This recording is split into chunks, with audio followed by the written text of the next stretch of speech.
আসসালামু আলাইকুম প্রিয় দর্শক, চ্যানেল আই সংবাদে স্বাগত। আপনাদের সঙ্গে আছি আমি সামির হোসেন।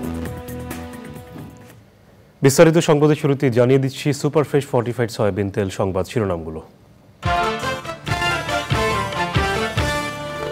শেহবাজের সঙ্গে বৈঠকে নতুন বাংলাদেশ গড়তে সহযোগিতা চাইলেন ডক্টর ইউনূস। নিউ ইয়র্ক টাইমসের অনুষ্ঠানে বললেন ক্ষমতায় থাকা নয়, সংস্কারই লক্ষ্য।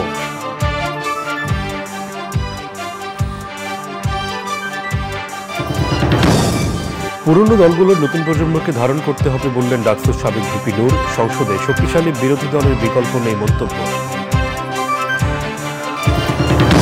চ্যানেল আইয়ের 5 পরিচালকের বিরুদ্ধে ফারজানা ব্রাউনিয়ার মামলার প্রতিবাদ, কর্তৃপক্ষের আইনিভাবে মোকাবেলার সিদ্ধান্ত।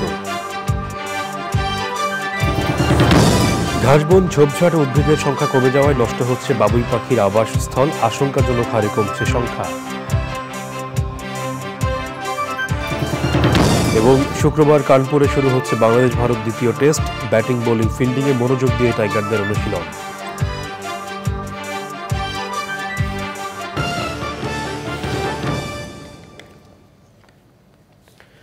সংবাদ শিরোনামগুলো জানাচ্ছিলাম। এখনকার এই সংবাদ আয়োজন একই সঙ্গে চ্যানেল আইয়ের ইউটিউব চ্যানেলে এবং চ্যানেল আইয়ের ওটিটি প্ল্যাটফর্ম আই স্ক্রিনে লাইভ স্ট্রিম হচ্ছে।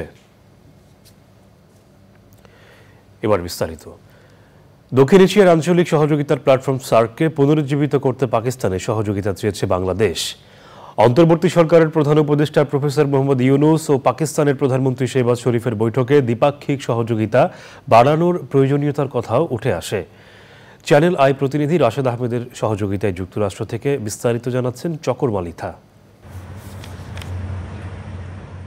জাতিসংঘ অধিবেশনে এবারের আকর্ষণ যেমন নতুন বাংলাদেশ, তেমনি পরিবর্তনের অঙ্গীকার নিয়ে সরকার প্রধান নোবেল বিজয়ী অর্থনীতিবিদ প্রফেসর মোহাম্মদ ইউনূসকে ঘিরেও আলোচনার কমতি নেই।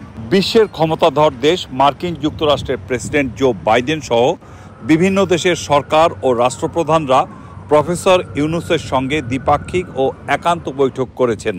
সেই ধারাবাহিকতায় সফরের তৃতীয় দিন পাকিস্তানের প্রধানমন্ত্রী শাহবাজ শরীফ সাক্ষাৎ করেন প্রধান উপদেষ্টার সঙ্গে। We are very keen to improve relationship between the two brotherly countries, and we look forward to increasing cooperation on all levels between Bangladesh and Pakistan. নতুন বাংলাদেশ গড়ার পথে পাকিস্তানের সহযোগিতা চান প্রধান উপদেষ্টা। আপনি জানেন সার্কের সামিট হচ্ছে না 2014 সালের পরের থেকে, এবং প্রফেসর ইউনূসের একটা ভিশন হচ্ছে সার্ককে আবার রিভাইভাল করা এবং সার্ক যাতে এই সাউথ এশিয়ার যে 170-80 বা 200 কোটি, প্রায় 200 কোটি লোকের যে মানুষের যেন কণ্ঠস্বর হিসেবে এমার্জ করে। এছাড়াও প্রধান উপদেষ্টার সঙ্গে সৌজন্য সাক্ষাৎ করেছেন জাতিসংঘ মানবাধিকার কমিশনের প্রধান ভলকার টর্ক, চীনের পররাষ্ট্রমন্ত্রী ওয়াং ইয়া সহ বিভিন্ন দেশের সরকার ও রাষ্ট্রপ্রধান এবং দাতা সংস্থার প্রধানরা। এ যাবৎকালে জাতিসংঘের সাধারণ পরিষদে বাংলাদেশের অংশগ্রহণের বিবেচনায় এবারের অধিবেশন অনেক বেশি তাৎপর্যপূর্ণ। বিশেষ করে এবারের অধিবেশনে বাংলাদেশের প্রতিনিধিত্ব সবচেয়ে শক্তিশালী। বিশ্বের সকল রাষ্ট্রপ্রধানের দৃষ্টি এখন বাংলাদেশের দিকে। চকর মালিথা, চ্যানেল আই, জাতিসংঘ সদর দপ্তর, নিউ ইয়র্ক।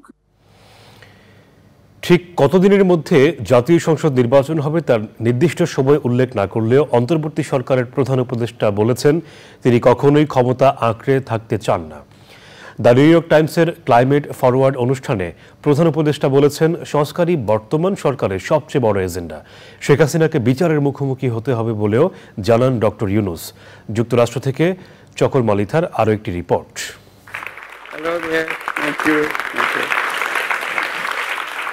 জাতিসংঘ অধিবেশনে ব্যস্ত সময়ের মধ্যেই বিশ্বখ্যাত গণমাধ্যম দ্য নিউ ইয়র্ক টাইমসের ক্লাইমেট ফরওয়ার্ড ইভেন্টে যোগ দেন অন্তর্বর্তীকালীন সরকারের প্রধান উপদেষ্টা professor Mohammad Yunus.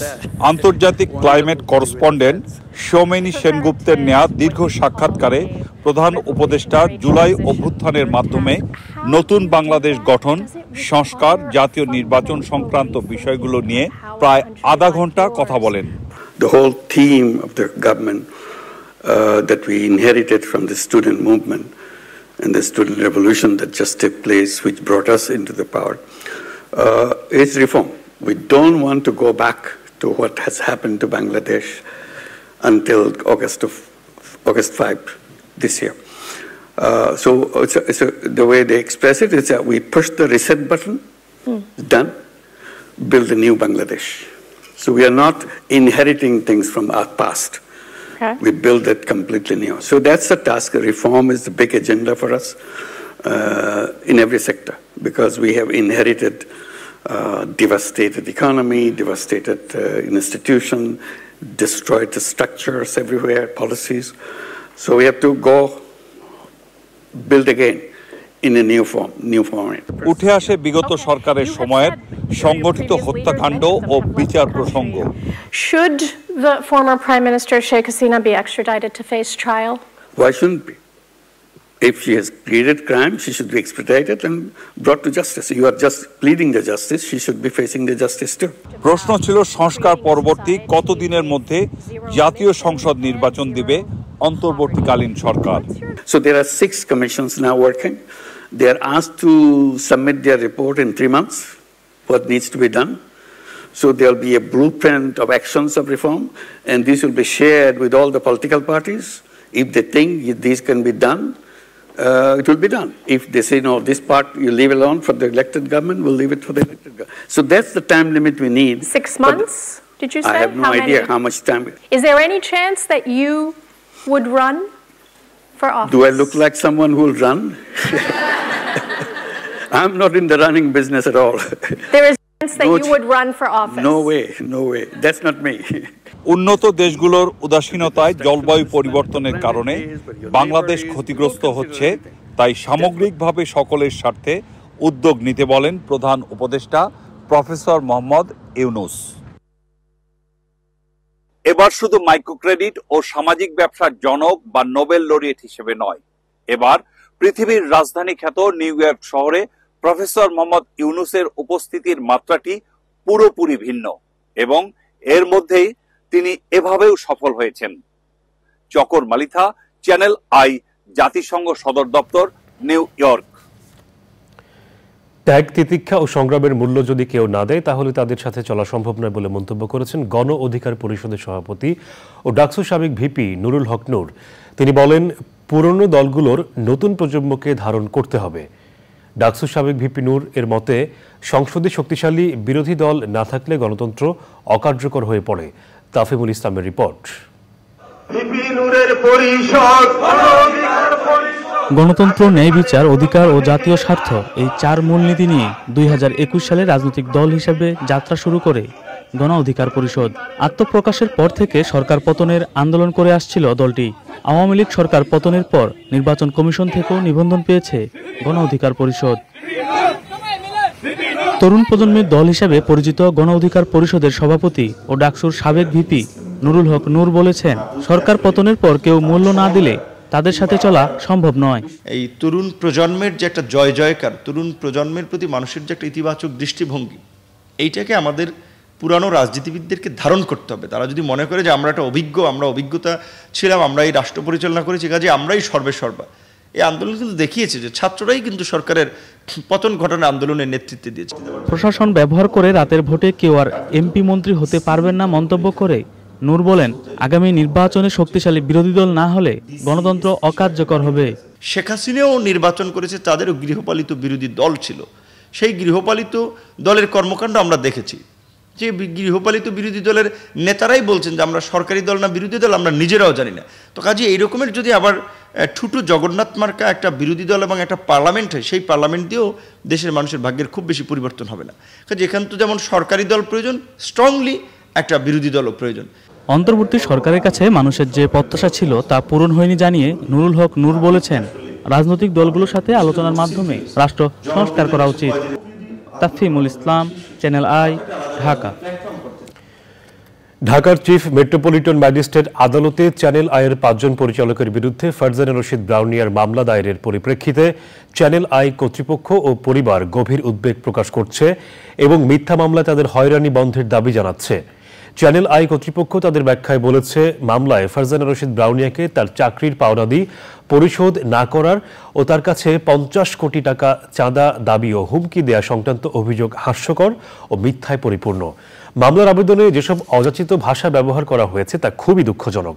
Channel I কর্তৃপক্ষ এই মর্মে ব্যাখ্যা প্রদান করছে যে, ফারজানা রশিদ ব্রাউনিয়া কোনো কালেই চ্যানেল আইয়ের স্থায়ী কোনো পদে কর্মরত ছিলেন না। চ্যানেল আই একসময় প্রচারিত স্বর্ণকেশরী অনুষ্ঠানটি পরিচালনার দায়িত্ব তাকে দেওয়া হয়েছিল এবং সেই অনুযায়ী তাকে সম্মানী প্রদান করা হতো।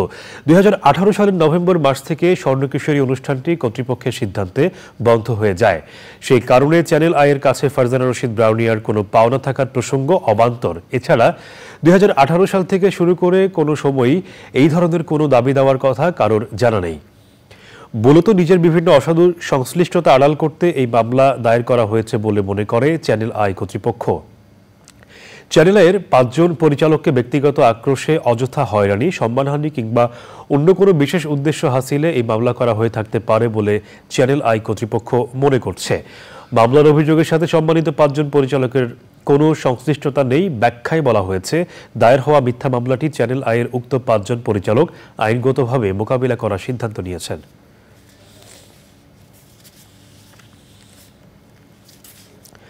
আবহমান বাংলার সুপরিচিত পাখি বাবুই। চড়ুইয়ের মতো দেখতে ছোট আকারের এই পাখি দেশের প্রায় সব জায়গাতেই দেখা যায়, তবে ঘাসবন, ঝোপঝাড় এবং উদ্ভিদের সংখ্যা কমে যাওয়ায় নষ্ট হচ্ছে বাবুই পাখির আবাসস্থল। এতে বংশবৃদ্ধি ক্ষতিগ্রস্ত হওয়ায় আশঙ্কাজনক হারে কমে যাচ্ছে বাবুই পাখির সংখ্যা। বাবুই পাখি নিয়ে আফরোজা হাসির প্রতিবেদন।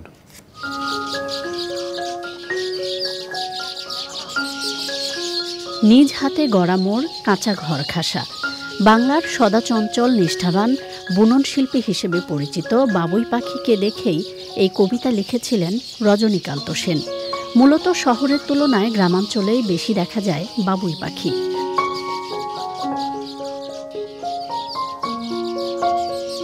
ফসলি জমির কাছাকাছি খোলা জায়গা কিংবা চরাঞ্চলের ঘাসবনে দল বেঁধে বিচরণ করে এরা।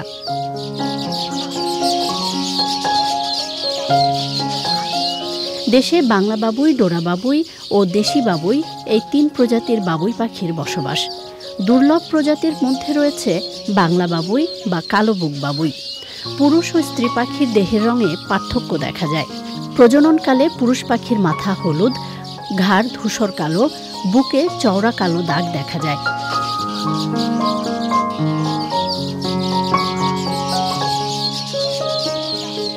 দাগি বাবুই বাংলাদেশের কোনো কোনো অঞ্চলে ডোরা বাবুই নামেও পরিচিত। এরা সাধারণত পাহাড়ি এলাকা এবং জলাশয়ের আশপাশে নলখাগড়া বা কাশবনে বেশি বিচরণ করে। বাবুই পাখির ঠোঁট বেশ মোটা ও শক্ত। তৃণভূমি বা ফসলের মাঠে এরা খাবারের সন্ধান করে। সাধারণত ঘাসবীজ, শস্যদানা ও কীটপতঙ্গ খেয়ে জীবন ধারণ করে বাবুই পাখি। সুন্দর ও সুনিপুণভাবে ঘর তৈরি করতে পারে বলে এরা তাঁতি পাখি নামেও পরিচিত। গ্রামাঞ্চলে তাল বা খেজুর গাছে ঝোলানো দৃষ্টিনন্দন ও মোহনীয় বাবুইয়ের বাসা সবারই মন কেড়ে নেয়। বাসা বানাতে বাবুইয়ের ধৈর্য, একাগ্রতা এবং কারিগরি জ্ঞান অতুলনীয় ও অনুকরণীয়।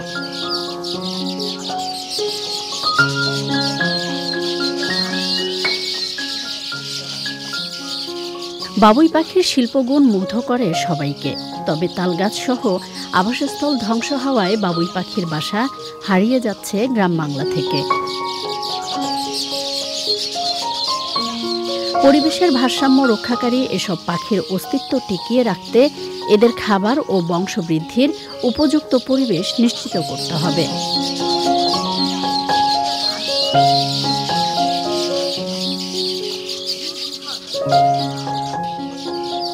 তবেই এরা বংশ পরম্পরায় টিকে থাকবে আমাদের প্রকৃতির অলংকার হয়ে।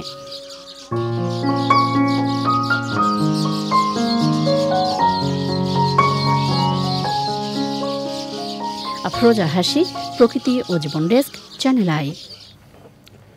দর্শক, বাবুই পাখি নিয়ে পর্ব দেখবেন আজ রাত 10:15 প্রকৃতি ও জীবন অনুষ্ঠানে। ছাদ কৃষি সম্প্রসারণে ঢাকার অনেক আবাসন এলাকায় সবুজে ছেয়ে উঠেছে। নিরাপদ খাদ্যের ব্যাপারে নগরের মানুষের সচেতনতা বৃদ্ধি পাওয়ায় বাড়ছে ছাদ কৃষির চর্চা। তবে উদ্যোক্তারা মনে করছেন সঠিক পরিচর্যার মাধ্যমে ছাদ কৃষিকে ধরে রাখতে প্রয়োজন প্রাতিষ্ঠানিক কাঠামো। বিস্তারিত জানাচ্ছেন শাইক সিরাজ। ঢাকা মিরপুর ডিওএইচএস আবাসন এলাকা সাজানো গোছানো এই এলাকায় 1250 ভবনের প্রায় অর্ধেকাংশেই চলছে ছাদ কৃষির চর্চা, যেগুলোর বেশিরভাগ আয়োজনই করা হয়েছে নিরাপদ খাদ্যের অন্বেষণে। এ লক্ষ্যে নৌবাহিনীর অবসরপ্রাপ্ত কর্মকর্তা জিয়াউল আহসানও গত 14 বছর যুক্ত আছেন এই ছাদ কৃষিতে। পারিবারিক যে শাকসবজির চাহিদাটা কিন্তু হয়ে যায় না, কিছুটা তো হয়, অনেকটাই হয়। কলমি শাক আমার কিনতে হয় না, করলা সেগুলা হয়, ঢ্যাঁড়স নেয়, ঢ্যাঁড়স আমার কিনতেই হতো না। এই যে মরিচের একটা বিশাল অংশ এখান থেকে আসে। অল্প পরিশ্রমে আপনি জামরুলটা করতে পারবেন, প্রচুর হয়। বড়ই গাছ দেখতেছেন, এটা অনেক বড়ই হয়। জাম গাছটা এত অসাধারণ জাম হয়, অসাধারণ বড় বড় মিষ্টি, আর হয়ও প্রচুর। ফসলের উৎপাদনে জৈব নিরাপত্তা নিশ্চিত করতে সব ধরনেরই ব্যবস্থা করা হয়েছে এখানে। ট্রাইকোডার্মাটা দিয়ে এখানে আমরা জৈব সার করি, এটা তো এখানে পচতে থাকে, সে তখন একটা তরল ছাড়ে, যেটা দিয়ে সেই তরলটা আমরা কালেক্ট করে ওইটার সাথে 1 লিটারের সাথে 20 লিটার পানি দিয়ে এটা আমরা রেগুলার বেসিসে দিতে পারি। ছাদ কৃষির প্রয়োজনীয় উপকরণ বিনিময় এবং উৎপাদিত ফসলের বাজার তৈরির জন্য একটি প্রাতিষ্ঠানিক প্ল্যাটফর্ম গড়ে তোলা দরকার বলে মনে করেন এই উদ্যোক্তা। একটা সিস্টেম করা যেতে পারে যে এখানে people will come and buy from me, যে হ্যাঁ আমার কাছে, আমি বললাম তাকে যে আমার কাছে চন্দ্রমল্লিকার 300 চারা আছে, হি কামস এন্ড বাই। ক্রেতা খোঁজার সময় আমার নাই, প্রয়োজনের অতিরিক্ত ধুন্দুল আছে, somebody comes and buys from me। তো এরকম যদি একটা সিস্টেম কিংবা চিন্তা কনসেপ্ট ডেভেলপ করা যায়। এই উদ্যোক্তা বলছিলেন ছাদ কৃষি এমনই একটি কাজ যেটা একটা সময় এসে যদি ভালো ফলন না পাওয়া যায় তাহলে হতাশ হয়ে যায়। সেক্ষেত্রে তিনি বলছেন যে এর জন্যে এই ছাদ কৃষিকরণ উপযোগী যে সমস্ত উপকরণগুলো আছে সেগুলোর একটা প্রাতিষ্ঠানিক কাঠামো থাকা দরকার, এবং হাতের নাগালে উপযুক্ত মূল্যে যাতে ছাদ কৃষকরা পেতে পারে তার দিকে দৃষ্টি অনেক বেশি দিয়েছেন, তাহলে এর প্রসার ঘটবে দিনের পর দিন। ঢাকার মিরপুর ডিওএইচএস এর অবসরপ্রাপ্ত কমোডোর জিয়াউল হাসানের ছাদ কৃষি থেকে শাইক সিরাজ, চ্যানেল। দর্শক, এ নিয়ে বিস্তারিত প্রতিবেদন দেখবেন আজ বেলা 3:05 হৃদয় মাটি ও মানুষের ডাক অনুষ্ঠানে। এবারে বাংলাদেশ ভারত টেস্ট সিরিজ।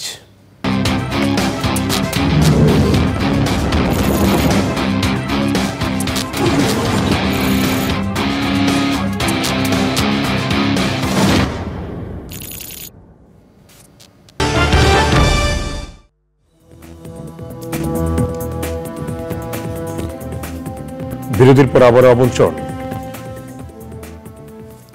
এবারে নিটল টাটা কৃষি সংবাদ।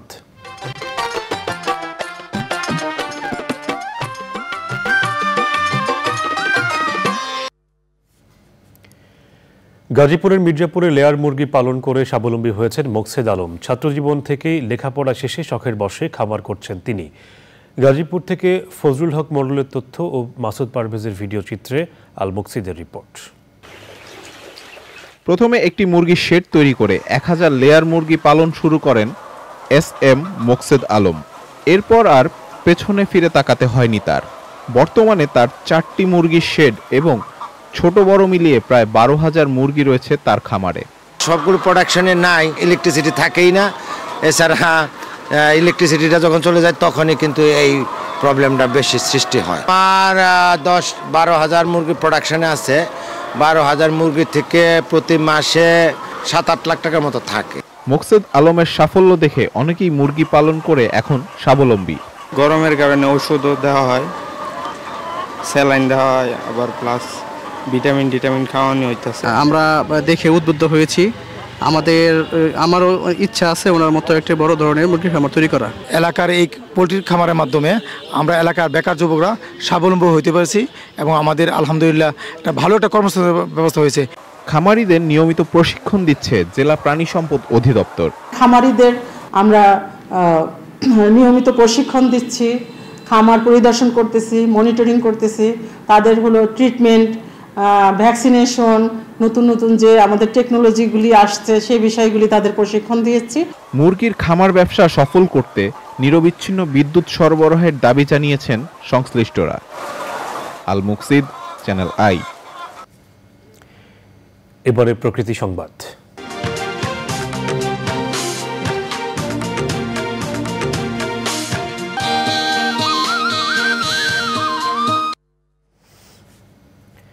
চট্টগ্রামে ব্যবহৃত প্লাস্টিকের বিনিময়ে নিত্যপণ্য সরবরাহের ব্যতিক্রমী উদ্যোগ নিয়েছে বিদ্যানন্দ ফাউন্ডেশন। এতে একদিকে যেমন পরিবেশ দূষণ রোধ হচ্ছে, অন্যদিকে প্রয়োজনীয় নিত্যপণ্য পাচ্ছেন প্রান্তিক জনগোষ্ঠী। এমন উদ্যোগের প্রশংসা করে দূষণমুক্ত ও বাসযোগ্য পৃথিবী গড়তে সম্মিলিত প্রচেষ্টার বিকল্প নেই বলছেন পরিবেশ বিশেষজ্ঞরা। মোহাম্মদ সুলাইমানের ভিডিও চিত্রে চৌধুরী ফরিদের রিপোর্ট।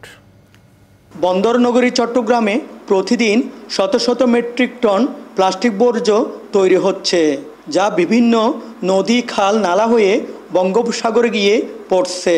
18 থেকে 20 ফিট পলিথিন বর্জ্যের স্তরে নাব্যতা হারাচ্ছে কর্ণফুলী নদী। শহরের জলাবদ্ধতার একটি অন্যতম কারণও প্লাস্টিক বর্জ্য।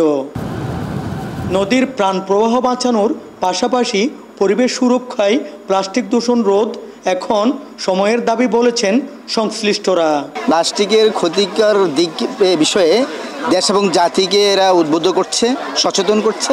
আমরা তো কোথাও না কোথাও থেকে শুরু করতে হবে, সেই শুরুর জায়গাটা আমার মনে হয় বিদ্যানন্দ দেখাচ্ছে। প্লাস্টিক দূষণের বিরুদ্ধে তৃণমূল আন্দোলন গড়ে তুলতেই স্ট্যান্ডার্ড চার্টার্ড এর সহযোগিতায় অভিনব প্লাস্টিক বিনিময় স্টোর কার্যক্রমের প্রথম দিন প্রায় 5 টন প্লাস্টিক পণ্য সংগ্রহ করা হয়। চট্টগ্রাম নগরের বিভিন্ন এলাকায় প্রায় 300 পরিবারকে টিফিন দিচ্ছে। এছাড়াও অনেকে প্লাস্টিক নিয়ে আসতেছেন। সুপার শপের মাধ্যমে দিই এবং সেখানে যদি আমরা প্লাস্টিক বিনিময় করি তাহলে কিন্তু অনেকাংশে কিন্তু এই প্লাস্টিকের দূষণ থেকে আমাদের পরিবেশ রক্ষা পাই। এমন উদ্যোগ প্রান্তিক জনগোষ্ঠীর নিত্য প্রয়োজনীয় দ্রব্যের চাহিদা যেমন পূরণ হচ্ছে, ঠিক তেমনিই কমবে পরিবেশ দূষণ। আগে তো 25 টাকা 20 টাকা এরকম বিক্রি করছি, আজকে তো অনেক লাভে বিক্রি করছি। আমি 11 কেজি প্লাস্টিক দিছি, চাল পাইছি 4 কেজি, তারপর আপনার ডিম নিছি 12টা 18টা, তারপরে তেল নিছি 1 লিটার। এগুলো প্লাস্টিক দিয়ে বাজার নিচ্ছি, ভালো লাগতেছে। আমি 15 কেজি এখানে প্লাস্টিক দিয়ে আমি এই বাজারগুলো নিয়ে যাচ্ছি। আটা, বুটের ডাল, ডিম, খাতা, কলম, নুডলস, বিস্কুট। 16 কেজি দিয়ে চাল নিয়েছি 4 কেজি, তেল নিয়েছি 1টা, ডিম নিয়েছি 12টা, আটা নিয়েছি 4 কেজি। পর্যায়ক্রমে সারা দেশে প্লাস্টিক বিনিময় স্টোর চালুর কথা জানান উদ্যোক্তারা। প্লাস্টিকের মাধ্যমে পরিবেশ দূষণ রোধকল্পে চট্টগ্রামে বিদ্যানন্দ ফাউন্ডেশন প্রান্তিক জনগোষ্ঠীর কাছ থেকে প্লাস্টিক সংগ্রহের মাধ্যমে বাজার ব্যবস্থা চালু করেছে। তারা 1 কেজি প্লাস্টিকের বিনিময়ে 70 থেকে 100 টাকার পণ্য তারা নিতে পারছেন। কর্তৃপক্ষের আশা এই প্লাস্টিক সংগ্রহের মাধ্যমে চট্টগ্রামে পরিবেশ দূষণ রোধ সহ জলাবদ্ধতা নিরসনকল্পে অনেক সহায়ক ভূমিকা পালন করবে। চট্টগ্রামের নাসিরাবাদ পলিটেকনিক ইনস্টিটিউটের পার্শ্ব থেকে চৌধুরী ফরিদ, চ্যানেল আই। এবারে খেলার খবর।